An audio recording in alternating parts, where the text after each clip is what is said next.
ஓம் ஸ்ரீ ராகவேந்திராய நமக. பிருந்தாவன பிரவேசத்துக்கு பின்னால் ஸ்ரீ ராகவேந்திர சுவாமிகள் நிகழ்த்தி வரும் அற்புத மகிமைகள் பலவற்றுள் சிலவற்றை மட்டும்தான் நாம் இப்போது பார்த்து கொண்டிருக்கின்றோம். அந்த சிலவற்றுக்குள் மிகவும் முக்கியம் வாய்ந்த நிகழ்ச்சிகளில் ஒன்றினை தான் இப்போது நாம் பார்க்க இருக்கின்றோம். முன்பே சொன்னபடி ஸ்ரீ ராகவேந்திர சுவாமிகளின் வரலாற்று மகிமைகள் அனைத்திற்குமே ஆதாரபூர்வமான வரலாறுகள் இருக்கின்றன. எல்லா நிகழ்ச்சிகளுமே எப்போதோ நடைபெற்றவை கிடையாது. அனைத்தும் சுமார் 300-400 ஆண்டுகளுக்கு முன்னால் தான் நடைபெற்றிருக்கின்றன. கிபி 16ஆம் நூற்றாண்டில் ஸ்ரீ ராகவேந்தர் அவதாரம் செய்தார். கிபி 17ஆம் நூற்றாண்டில் பிருந்தாவன பிரவேசம் செய்தார். அதன் பின்னால் கிபி 18ஆம் நூற்றாண்டு வரை அவர் நிகழ்த்திய அற்புதங்களுள் உதாரணத்துக்கு ஒரு சிலவற்றை நாம் பார்த்தோம். இப்போது கிபி 19ஆம் நூற்றாண்டில் நடைபெற்ற சில நிகழ்ச்சிகளை பார்க்க இருக்கின்றோம். கிபி 19ஆம் நூற்றாண்டு ஆங்கிலேயர்கள் ஆட்சி புரிந்து வந்த காலம். தமிழ்நாடு, ஆந்திரா போன்றவற்றையெல்லாம் சென்னை ராஜதானியாக இயங்கி வந்த நேரம் அது. அப்போது ஆங்கிலேய அரசாங்கம் மானிய நிலங்களை எல்லாம் மீண்டும் அரசுடைமை ஆக்கிக் கொள்ளும் பொருட்டு resumption of Inam lands regulations என்ற சட்டத்தை சென்னை ராஜதானியில் பிறப்பித்தது.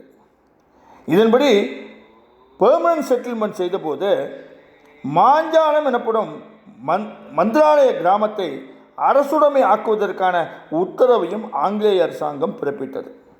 ஆனால் இந்த உத்தரவுக்கு பக்தர்கள் மத்தியில் பலத்த எதிர்ப்பு கிளம்பியது. மந்திராலயம் கிராமத்தை அரசுடைமை ஆக்கக்கூடாது என்று அரசாங்கத்துக்கு தெரிவித்தார்கள். நவாப் சித்தி மசூத் கான் திவான் வெங்கண்ணரின் மூலம் மந்திராலயம் கிராமத்தை ஸ்ரீ ராகவேந்திரருக்கு தானமாக அளித்திருப்பதை விரிவாக விளக்கி அரசாங்கத்திற்கு மகஜர்களை பக்த கோடிகள் அனுப்பிய வண்ணம் இருந்தார்கள்.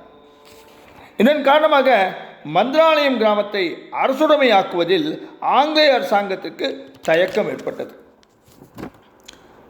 சுதேச மன்னர்கள் பலர் கோயில்களுக்கும் முஸ்லீம் தர்காக்களுக்கும் ஏராளமாக பூமி தானம் செய்திருக்கின்றார்கள். ஆனால் அவையெல்லாம் அவசியம் தேவையானதுதானா?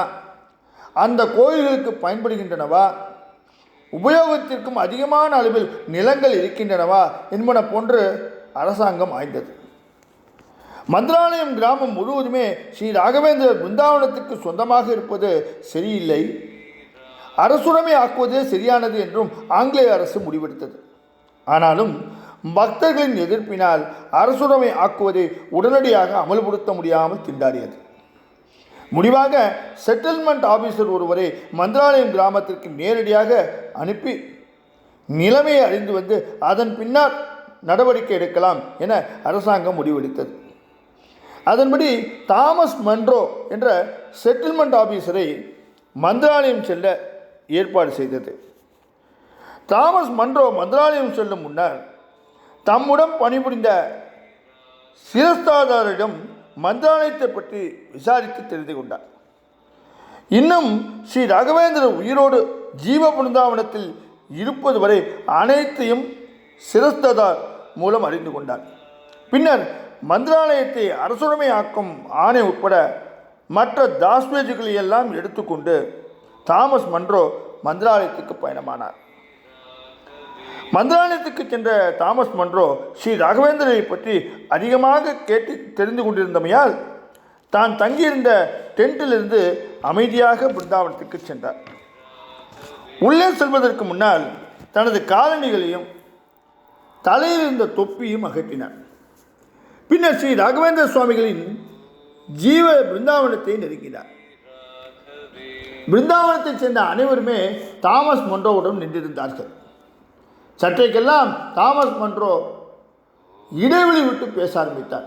கூடியிருந்த மற்றவர்களுக்கெல்லாம் தாமஸ் மன்றோ பேசுவது கோர்வையாக தெரிந்து கொள்ள முடியவில்லை. ஆனால் அவர் பேசுவதை அறிந்து கொண்டார்களே தவிர அவர் யாருடன் பேசுகின்றார் என்பது புரியாமல் அனைவருமே குழம்பி நின்றார்கள். எல்லோருமே ஆச்சரியமாக பார்த்து கொண்டிருந்த போது தாமஸ் மன்றோ ஸ்ரீ ராகவேந்திர சுவாமிகளின் பிருந்தாவனத்தை சாஷ்டாங்கமாக வணங்கி எழுந்தார். அவரின் நடவடிக்கை எல்லோருக்கும் மிக மிக வியப்பாக இருந்தது. என்ன நடக்கிறது இங்கே? ஒன்றுமே புரியவில்லை. ஸ்ரீ ராகவேந்திரனை வணங்கியிருந்த பின்னர் தாமஸ் மன்றோ பிருந்தாவனத்தை வலம் வந்தார்.